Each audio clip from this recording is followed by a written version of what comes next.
तो supreme court ने periods की स्वच्छता को मौलिक अधिकार घोषित किया है। इस लिहाज से स्कूल और कॉलेज में छात्राओं के लिए पैड्स की उपलब्धता और शौचालय की सुविधा सुनिश्चित की जानी चाहिए। स्कूल और कॉलेज प्रशासन इसके लिए जिम्मेदार होंगे। लेकिन जमीनी हकीकत क्या है? क्या सिर्फ कागजों में तैयारी है या फिर सचमुच छात्राओं के लिए स्कूल में सुविधाएं मौजूद हैं? इस पर एक रिपोर्ट।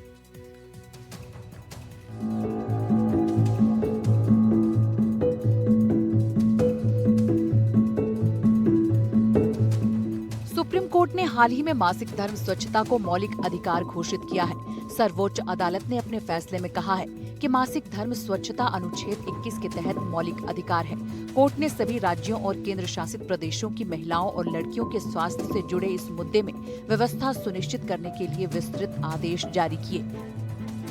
सभी स्कूल में बच्चियों के अलग से टॉयलेट और मुफ्त सैनिटरी पैड्स की व्यवस्था के निर्देश भी दिए गए हैं। कोर्ट ने ये भी स्पष्ट किया कि अगर स्कूलों में ये व्यवस्था नहीं मिली तो इसकी जिम्मेदारी सरकार की होगी। राजस्थान में स्कूलों की स्थिति की बात करें तो UDISE की 2024-25 की रिपोर्ट के मुताबिक करीब 12.7% सरकारी स्कूलों में लड़कियों के लिए शौचालय नहीं है। 17,109 शौचालय खस्ताहाल है। हालांकि राजस्थान उड़ान योजना के तहत बालिकाओं के लिए फ्री सैनिटरी पैड उपलब्ध करवाने वाला देश का पहला राज्य बना, लेकिन कई बार सरकारी उदासीनता के चलते योजना के तहत समय पर सैनिटरी पैड न मिलना, डिस्पेंसर का ठीक न होना और पैड की गुणवत्ता ठीक न होने जैसी शिकायतें भी सामने आती रहती हैं। NDTV की टीम ने इस फैसले को लेकर राजस्थान विश्वविद्यालय की लड़कियों से भी बात की। PhD की छात्रा ममता ने बताया कि ये फैसला बहुत अच्छा है। इससे महिलाओं के स्वास्थ्य और सुरक्षा को लेकर बातें सुनिश्चित होंगी। उन्होंने बताया कि उन्हें विश्वविद्यालय में सैनिटरी पैड दिए जाते हैं। सभी हॉस्टल के वार्डन से वो हर महीने 13 पैड ले सकती हैं।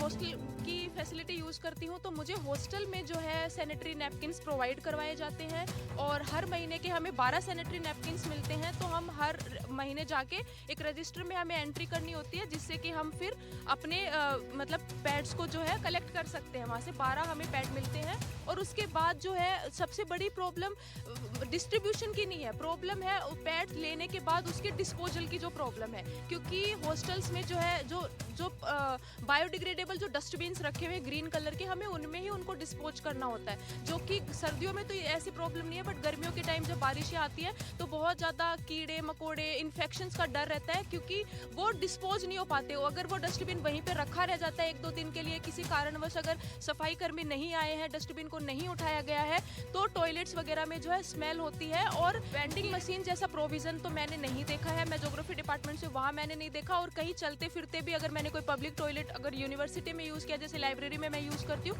वहाँ पे भी नहीं है। और डिस्पेंसर तो है ही नहीं, मतलब उनके डिस्पोजल की व्यवस्था तो नहीं है, हमें सिंपल डस्टबिन्स में डालना होता है। लॉ डिपार्टमेंट की छात्रा भूमिका बताती है कि उनके विभाग में मशीन लगी है, लेकिन उसमें पैड्स नहीं रहते। अक्सर उनमें पैड नहीं रहते हैं। शौचालय की सफाई को लेकर भी समस्या रहती है। डिपार्टमेंट में डिस्पेंसरी मशीन लगी हुई है, पर वहाँ पे सैनिटरी पैड अभी तक मैंने अवेलेबल नहीं देखा है।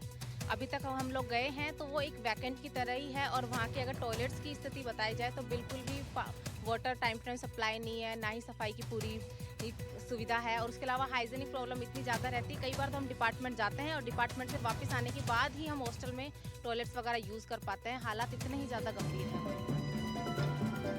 इस दौरान वहां मौजूद प्रोफेसर ने आकर NDTV की टीम से बहस शुरू कर दी। हमें ग्राउंड के हालात दिखाने से रोका गया।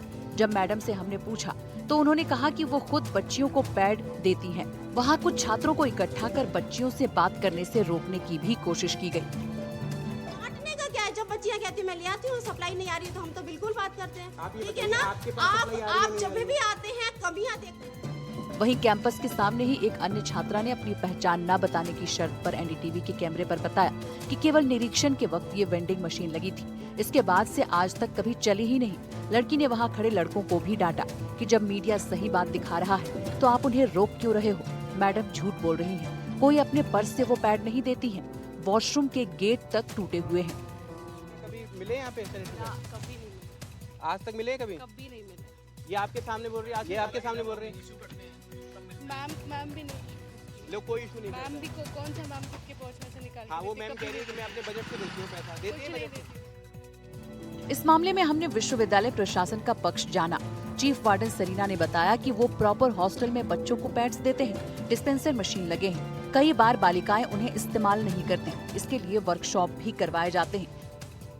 अपन डिस्पेंसर्स लगा दें और उसके बाद में बच्चा उपयोग ना करे तो भी गलती है। अपन जो डिस्पोजल मशीन्स जो हैं वो लगा दें और फिर बच्चा उपयोग ना करे, वो भी गलती है। तो इसकी जानकारी होना बहुत ज़्यादा ज़रूरी है।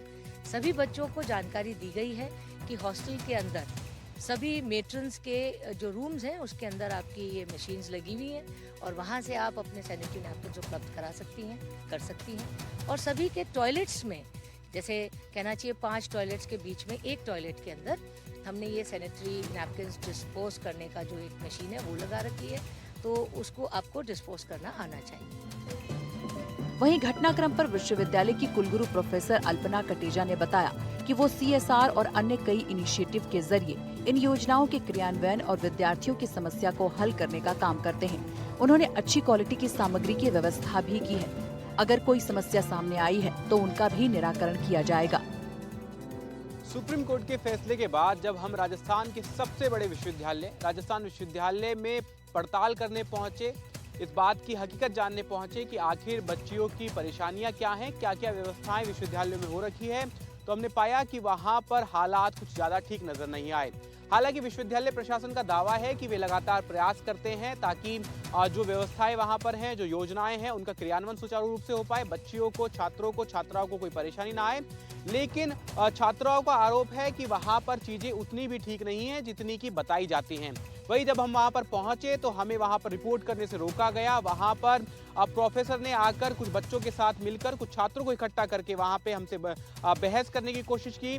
हमें वहां पर रिपोर्ट करने से रोका गया, सच दिखाने से रोका गया, जो कि दिखाता है कि कहीं ना कहीं कुछ ऐसी बातें हैं जो कि धरातल पर कुछ और नजर आती हैं और उन्हें छुपाने की कोशिश की जाती है। लेकिन इसके बावजूद हमारा काम केवल और केवल सच दिखाना है और उसी को जानने के लिए हमने पड़ताल की। वहां पर कुछ बच्चियों की मदद से हमने ये जाना कि कई मशीनें खराब पड़ी हैं, कई चीजें सुचारू रूप से नहीं चल रही हैं। विश्वविद्यालय प्रशासन का कहना है कि जो भी समस्याएं सामने आती हैं उनका निराकरण कर दिया जाएगा और जल्द ही ये चीजें सुनिश्चित की जाएंगी कि सारी योजनाओं का क्रियान्वयन सुचारू रूप से हो और धरातल पर सारी व्यवस्थाएं सही ढंग से लागू हों। कैमरामैन जसराज हुरंडा के साथ विश्वास शर्मा, NDTV।